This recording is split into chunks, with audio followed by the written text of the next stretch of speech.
हाँ जी, नमस्कार प्रिय विद्यार्थियों, आप सभी का स्वागत है अपने चैनल पर साथियों।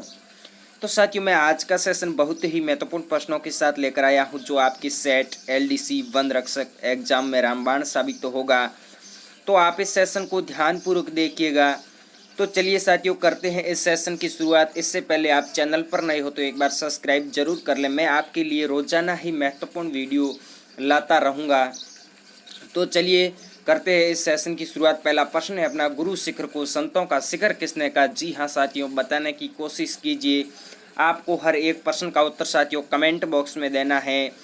गुरु शिखर को संतों का शिखर किसने कहा साथियों? ऑप्शन है मुनि वशिष्ठ ने, ऑप्शन है कर्नल जेम्स टॉड ने, ऑप्शन है शंकराचार्य ने, ऑप्शन है जॉर्ज थॉमस ने।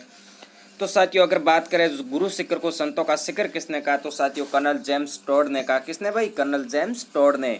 ऑप्शन नंबर बी है वो अपना इस प्रश्न का बिल्कुल राइट आंसर है। हर एक प्रश्न साथियों एग्जाम की दृष्टि से महत्वपूर्ण है।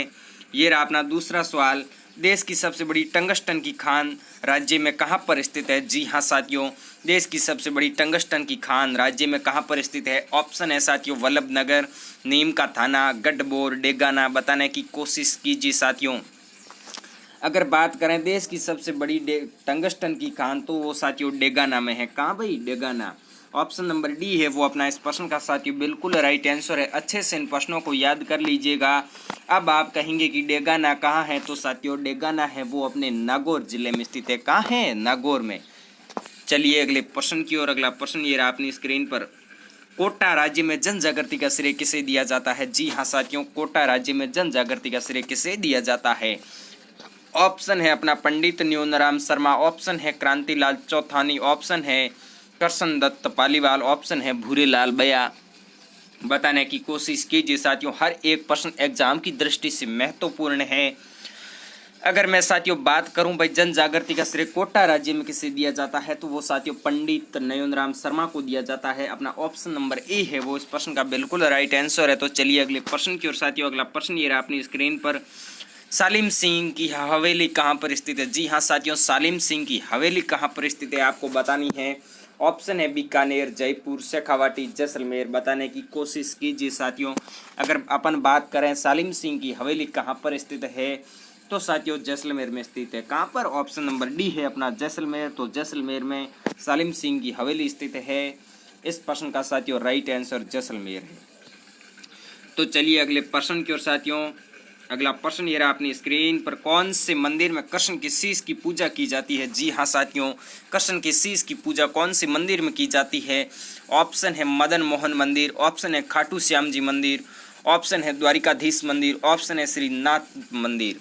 बताने की कोशिश कीजिए साथियों। अगर मैं बात करूं कृष्ण के शीश की पूजा कहाँ की जाती है, तो साथियों खाटू श्याम जी के मंदिर में की जाती है। ऑप्शन नंबर बी है वो अपना इस प्रश्न का बिल्कुल राइट आंसर है। तो चलिए अगले प्रश्न की ओर। अगला प्रश्न ये रहा अपनी स्क्रीन पर, सासी युवती की चारित्रिक परीक्षा की रस्म को कहते हैं भाई, सासी युवती की चारित्रिक परीक्षा की रस्म को क्या कहते हैं साथियों? बताने की कोशिश कीजिए। ऑप्शन है अपना पाती मांगना, ऑप्शन है कुकड़ी की रस्म, ऑप्शन है खेवना रस्म, ऑप्शन है हाथी वेडो।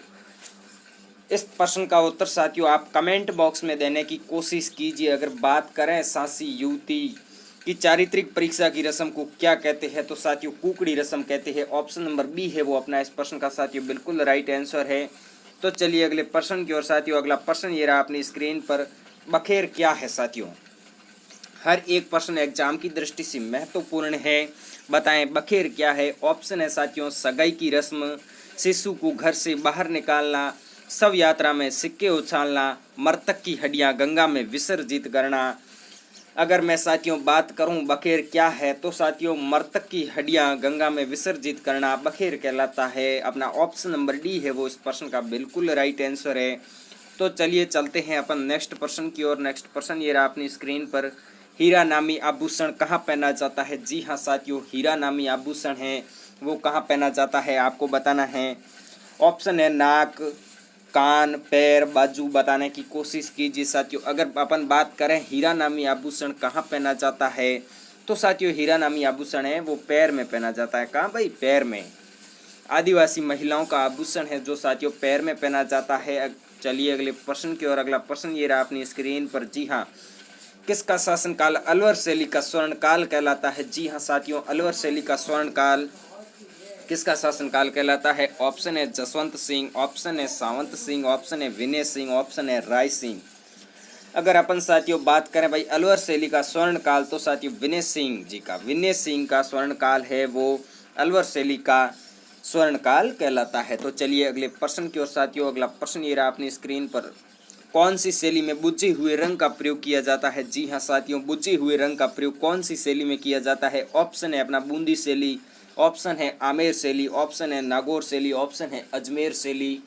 अगर अपन बात करें बुझे हुए रंगों का प्रयोग किस शैली में किया जाता है, तो साथियों नागौर शैली में किया जाता है। किसमें? नागौर शैली में। आप भी हर एक प्रश्न का उत्तर साथियों कमेंट बॉक्स में देने की कोशिश कीजिए और चैनल पर नए हो तो एक बार सब्सक्राइब जरूर कर लिए। रोजाना ही मैं महत्वपूर्ण वीडियो लाता रहूँगा। तो चलिए अगले क्वेश्चन की ओर। अगला क्वेश्चन ये रहा अपनी स्क्रीन पर, बिंदुरी नृत्य कहाँ का प्रसिद्ध नृत्य है? जी हाँ साथियों, बिंदुरी नृत्य आपको बताना है कहाँ का प्रसिद्ध नृत्य है। अपना ऑप्शन है मारवाड़, ऑप्शन है शेखावाटी, ऑप्शन है झालावाड़, ऑप्शन है मेवाड़। जी हाँ साथियों, इस क्वेश्चन का उत्तर कमेंट बॉक्स में देने की कोशिश कीजिएगा। अगर अपन बात करें बिंदुरी नृत्य कहाँ का प्रसिद्ध नृत्य है, तो साथियों बिंदुरी नृत्य है वो अपना झालावाड़ का प्रसिद्ध है। ऑप्शन नंबर सी है वो इस प्रश्न का साथियों बिल्कुल राइट आंसर है।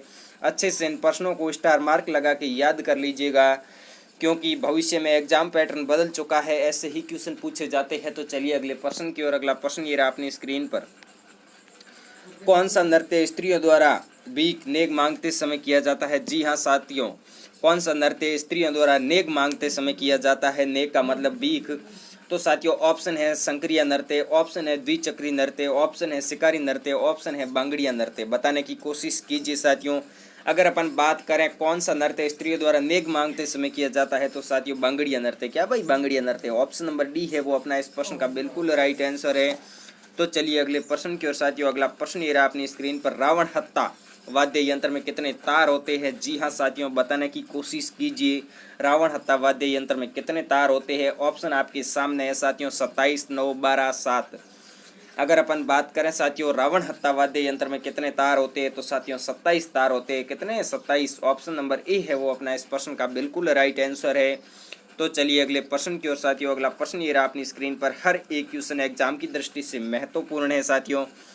राजस्थान में तलवार निर्माण का सबसे बड़ा केंद्र? जी हाँ साथियों, तलवार निर्माण का सबसे बड़ा केंद्र कहाँ है? ऑप्शन है जयपुर, जैसलमेर, चित्तौड़, सिरोही। बताने की कोशिश कीजिए साथियों। अगर अपन बात करें राजस्थान में तलवार निर्माण का सबसे बड़ा केंद्र, तो साथियों सिरोही में है जो राजस्थान का सबसे बड़ा तलवार निर्माण का केंद्र है। तो ऑप्शन नंबर डी है वो अपना इस प्रश्न का साथियों बिल्कुल राइट आंसर है। चलिए अगले प्रश्न की ओर। सभी क्वेश्चन साथियों ऑथेंटिक है। ये रहा क्वेश्चन अपनी स्क्रीन पर, पाबूजी की घोड़ी का नाम था। साथियों पाबूजी की घोड़ी का नाम क्या था, आपको बताने की कोशिश करनी है। ऑप्शन है लीलन, ऑप्शन है सेनगारी, ऑप्शन है लीलागर, ऑप्शन है केसर कालमी। अगर अपन बात करें पाबूजी की घोड़ी का क्या नाम था, तो साथियों केसर कालमी था। ऑप्शन नंबर डी है वो इस प्रश्न का आपने बिल्कुल राइट आंसर है। तो चलिए अगले प्रश्न की ओर साथियों। अगला प्रश्न ये रहा अपनी स्क्रीन पर, what are the Indian state किसकी पुस्तक है साथियों? इंडियन स्टेट किसकी पुस्तक है? ऑप्शन है विजय सिंह पथिक, ऑप्शन है कर्नल जेम्स टॉड, ऑप्शन है माणिक्यलाल वर्मा, ऑप्शन है जमनालाल बजाज। बताने की कोशिश कीजिए। अपन बात करें द इंडियन स्टेट किसकी पुस्तक है, तो साथियों कर्नल जेम्स टॉड की है। ऑप्शन नंबर बी है वो इस प्रश्न का साथियों बिल्कुल राइट आंसर है। तो चलिए चलते हैं अपन अगले प्रश्न की ओर। अगला प्रश्न ये रहा अपनी स्क्रीन पर, राजस्थान की सबसे प्राचीनतम रियासत कौन सी है? जी हाँ साथियों, राजस्थान की सबसे प्राचीन रियासत कौन सी है? ऑप्शन है साथियों मेवाड़, शाहपुरा, जोधपुर, सिरोही। बताने की कोशिश कीजिए। अगर अपन बात करें राजस्थान की सबसे प्राचीनतम रियासत की, तो वो साथियों मेवाड़ रियासत राजस्थान की सबसे प्राचीनतम रियासत है। ऑप्शन नंबर ए है वो इस प्रश्न का साथियों अपने बिल्कुल राइट आंसर है। चलिए अगले प्रश्न की ओर। अगला प्रश्न साथियों ये रहा अपनी स्क्रीन पर, कोटा शहर कौन सी नदी पर बसा हुआ है? जी हाँ साथियों, कोटा शहर आपको बताना है कौन सी नदी पर बसा हुआ है। ऑप्शन है बनास, ऑप्शन है चंबल, ऑप्शन है घग्गर, ऑप्शन है काली सिंध। बताने की कोशिश कीजिए। अगर अपन साथियों बात करें कोटा शहर कौन सी नदी पर बसा हुआ है, तो साथियों कोटा शहर है जो चंबल नदी पर बसा हुआ है। कहाँ है? चंबल नदी पर। ऑप्शन नंबर बी है वो इस प्रश्न का साथियों अपने बिल्कुल राइट आंसर है। तो चलिए अगले प्रश्न की ओर। अगला प्रश्न ये रहा अपनी स्क्रीन पर, बनास नदी का उद्गम स्थान कहाँ है। साथियों बनास नदी का उद्गम कहाँ से होता है आपको बतानी है। ऑप्शन है खमनोर की पहाड़ियाँ, ऑप्शन है नाग पहाड़ियाँ, ऑप्शन है शिवालिक पहाड़ियाँ, ऑप्शन है जानापाव की पहाड़ियाँ। जल्दी से साथियों इस प्रश्न का उत्तर कमेंट बॉक्स में दीजिएगा। अगर अपन बात करें बनास नदी का उद्गम स्थान तो वो साथियों खमनोर की पहाड़ियों से होता है। कहाँ भाई, खमनोर की पहाड़ियों से। ऑप्शन नंबर ए है वो अपना इस प्रश्न का बिल्कुल राइट आंसर है। तो चलिए अगले प्रश्न की ओर। अगला प्रश्न ये रहा अपनी स्क्रीन पर, किस शासक को मेवाड़ केसरी की उपाधि प्राप्त है। जी हाँ साथियों, मेवाड़ केसरी के नाम से किसे जाना जाता है भाई, किस शासक को मेवाड़ केसरी कहते हैं। ऑप्शन है रावचंद्र सेन, ऑप्शन है महाराणा प्रताप, ऑप्शन है राणा कुंभा, ऑप्शन है राणा सांगा। बताने की कोशिश कीजिए। अगर अपन बात करें किस शासक को मेवाड़ केसरी की उपाधि प्राप्त है तो साथियों महाराणा प्रताप को है। किसको भाई, महाराणा प्रताप को। ऑप्शन नंबर बी है वो अपना इस प्रश्न का बिल्कुल राइट आंसर है। तो चलिए अगले प्रश्न की ओर। अगला प्रश्न ये रहा अपनी स्क्रीन पर, किस राष्ट्रीय उद्यान को पक्षियों का स्वर्ग कहा जाता है। जी हाँ साथियों, पक्षियों का स्वर्ग किस राष्ट्रीय उद्यान को कहा जाता है। ऑप्शन है केवलादेव राष्ट्रीय उद्यान, ऑप्शन है सरिस्का उद्यान, ऑप्शन है रणथंभौर राष्ट्रीय उद्यान, ऑप्शन है राष्ट्रीय मरु उद्यान। जी हाँ साथियों, बताने की कोशिश कीजिए।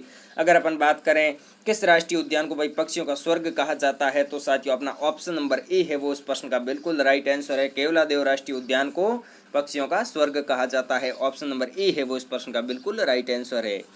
तो चलिए अगले प्रश्न की ओर। अगला प्रश्न ये रहा अपनी स्क्रीन पर, मथेरण किस जिले की प्रसिद्ध लोक कला है। जी हाँ साथियों, मथेरण किस जिले की प्रसिद्ध लोक कला है आपको बतानी है।